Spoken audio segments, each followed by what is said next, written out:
The best never quits. The best knows how to get back up and rise again. The best doesn't stay on the ground for too long, because the best understands that even though you're down, you must have the capabilities to get up. Good morning, y'all, and welcome to my video for covering another week with RTI. I do believe this is week 5, so my 5th video. Currently just sitting here waiting for breakdown, which we're going to discuss in this video, right along with a pretty cool thing about the maintenance program that I found out this last week here at RTI, which makes it completely different from all the other companies, in my opinion. I'm also going to go over the pay stub a little differently this week. I know in previous weeks I walked through with you on the pay settlement. This week I'm just going to throw it in at the end, seeing how I'm pretty sure that y'all know how to walk through it and everything else. Also, I'm going to cover what happens if something happens when you're at work, at home, on home time, and if something happens to you here at RTI. So, stay tuned. All right, y'all. Hey, here I am sitting, waiting for breakdown. Made myself some coffee, went into the Sinclair here, and got myself some little donut holes, whatnot, and just hanging out, just waiting. I'll show you all. Yes, I know my window needs to get cleaned, but I am parked. I am not driving. The truck is completely turned off. I am not moving whatsoever. So y'all can see that I'm not driving. All right, so week 5 went pretty well for me, I think. I had a little bit of a hiccup. This is also on my way to going home, which I got to give RTI some big time credit for. When you put in your home time, they work their ass off to get you home. They don't play games with your home time, which is kind of nice, especially being a lease operator and whatnot. So yeah, I ended up having some brakes replaced that I needed, right, and they replaced some drums for me, thankfully. I pre-tripped and found out, I personally thought that the brakes were a little thin. Called my dispatch, told them, hey, this next load that's going through the terminal, I'm going to be stopping and talking to the shop. And of course, he asked me why. I told him why, and he goes, okay, cool. Got into the shop, not knowing how the maintenance program worked. All I did know is that they charge a lease operator $92 an hour. That's basically the only thing I know, which is not too bad. So went in to check in with the shop, asked them, hey, do you know how this maintenance program goes for a lease operator? This part I don't really agree with, that the shop doesn't even know. They have no clue. They just basically charge they make a bill and then they charge you for it. And then the leasing company, seeing how the leasing company is not RTI, it is MoCap Capital. They charge MoCap Capital, and then MoCap Capital then turns around and charges us. I had to find that out by calling my MoCap Capital representative, which I should have read that part of the lease a little bit more than I did, but it covered, like he told me, it covered in the lease, but he was willing to go over it with me and discuss it with me. So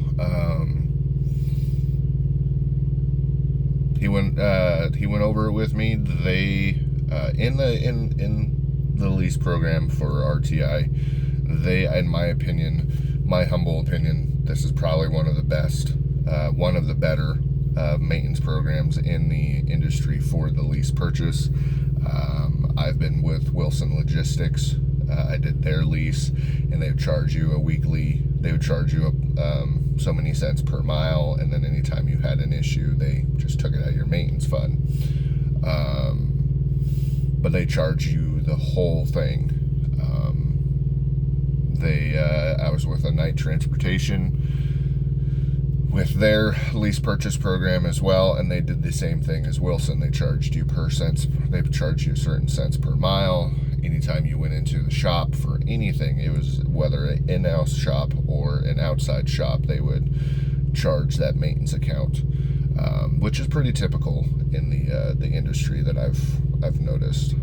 Yes, I understand this is my third time doing a lease, and I know a lot of you are probably going to sit there and go, you didn't learn the first 2 times. I know personally, in my humble opinion, I learned the very hard way with Wilson's lease. They did it by percentage, and at that time they had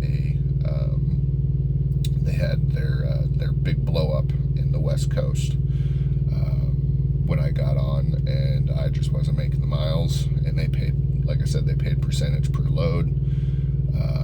I just wasn't able to make it with them, so then I jumped over the Night. And the pretty cool thing that I've noticed with being here at RTI is RTI's lease is pretty similar to Night Transportation's lease. They pay you per mile, they do a fuel surcharge, they give you layover, they give you detention, they give you all that, just like Night Transportation did. Now, the biggest difference between RTI's and Night's is this maintenance program. RTI, the really cool thing is, yes, the shop is going to charge you $92 an hour as a lease operator for my truck to be in there for labor. Yes, they are going to charge for the parts and all that stuff, just like normal. The cool thing about this lease, though, is with RTI is with your first 350,000 miles, all you're paying for that maintenance trip is $150 deductible, and then MoCap Capital covers the rest of it. So I'm literally when I got the brand new brakes and the brand new drums on my truck, all I paid, seeing I was under the 350,000 mile mark, was $150 deductible, which I think is pretty cool. Most companies don't do that. Don't get me wrong, I'm sure there are companies out there that have a pretty cool maintenance program for their lease operators or even their owner operators, but that for me is pretty cool. What separates RTI is for the first $350,000, jeez, wake up, Aaron.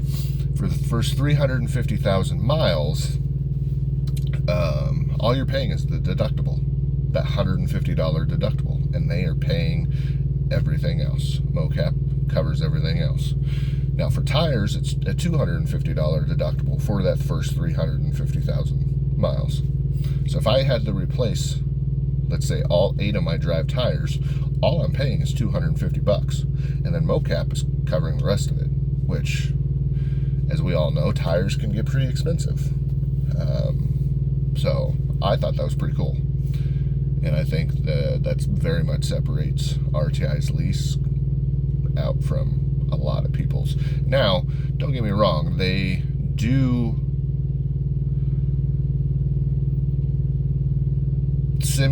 have a similar maintenance program after the 350,000 miles. Now, after your 350,000 miles, they are going to charge you 15 cents a mile, and then they're going to put that into your maintenance account up to a cap of $15,000. Anytime you go into the shop, they're going to charge you the deductible and the service after your 350,000 miles. So I've pretty much learned that if I want to get anything done with this truck, preventative stuff like that, I'm gonna have to try to get it done before the 350,000 miles is up, which I'm about 97,000 miles away from. So,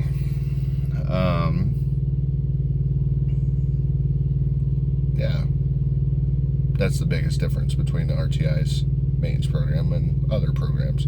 Now, if you know of a company that has a better maintenance program, then let me know in the comments, man. I mean, I'm willing to listen and hear you out and discuss what's going on and whatnot. I don't know.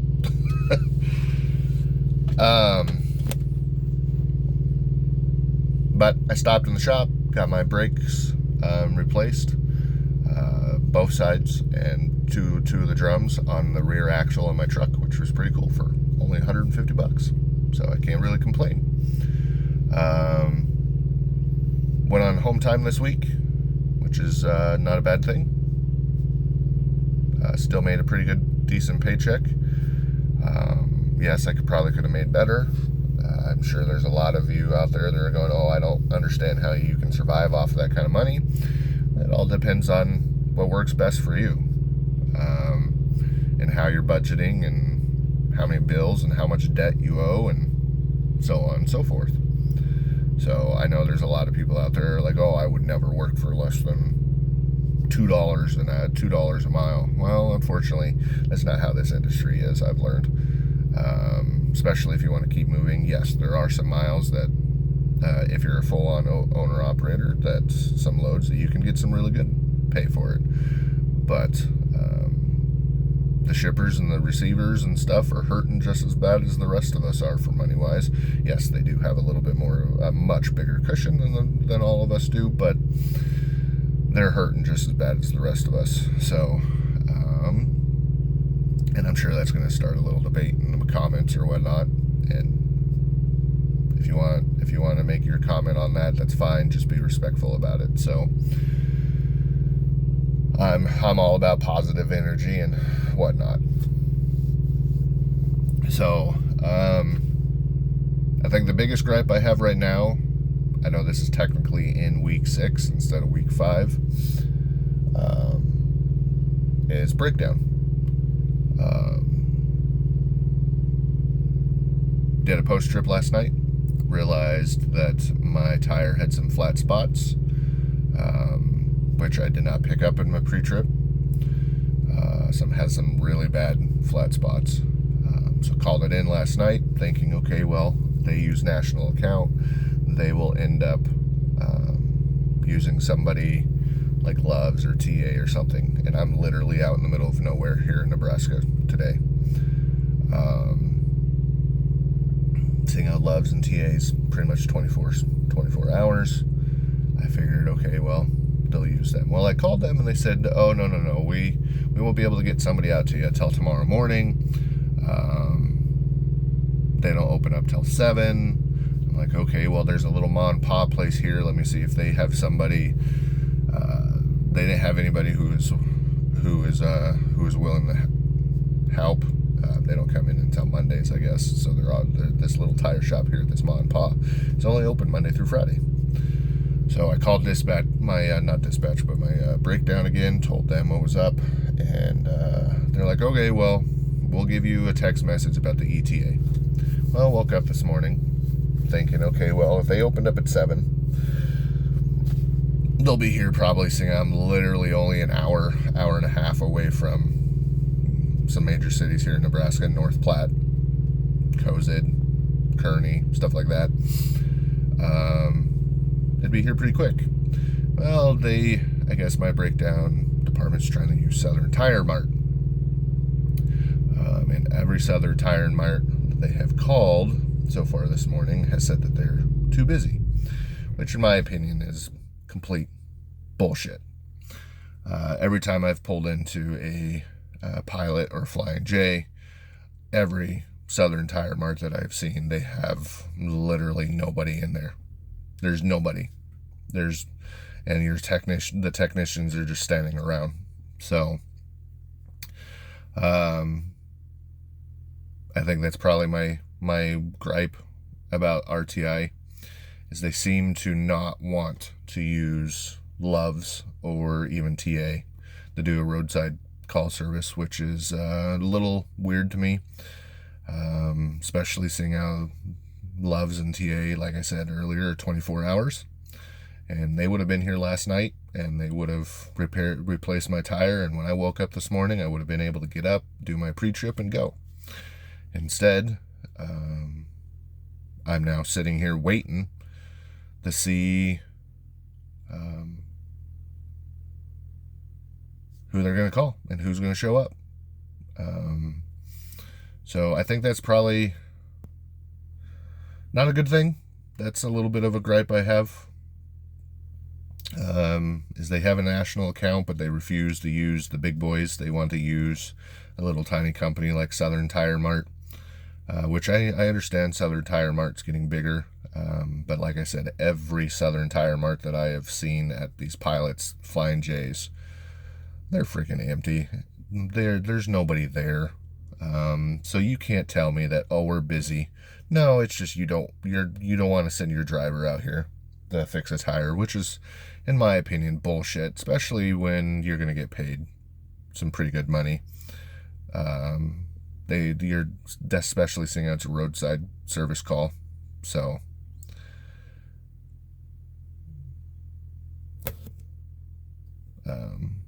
but yeah, so that's my week so far. All right, little update. Sorry, I had to end that last call because I had the tire people call me. So definitely a little bit of a gripe.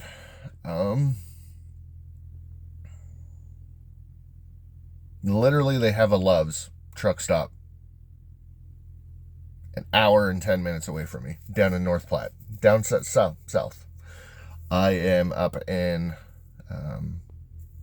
Thereford or whatever, Nebraska.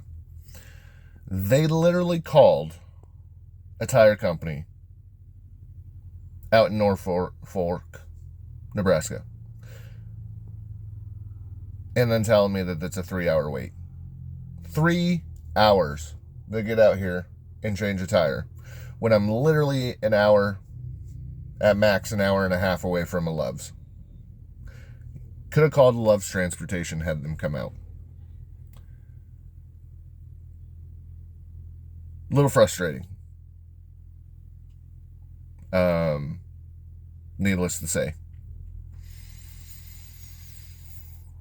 Especially seeing how this load I have to have needs to be delivered up in Montana by 5 a.m. I am literally 10 and a half hours, 11 hours away drive. So 3 hours to get to me, probably another 45 minutes to an hour for them to change the tire. I'm not moving until probably almost 11 noon.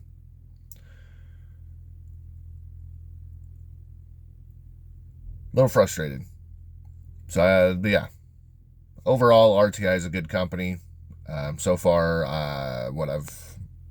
every time I've dealt with breakdown, the guys that break down are pretty nice, but they just don't, it does not make sense on the companies that they're using.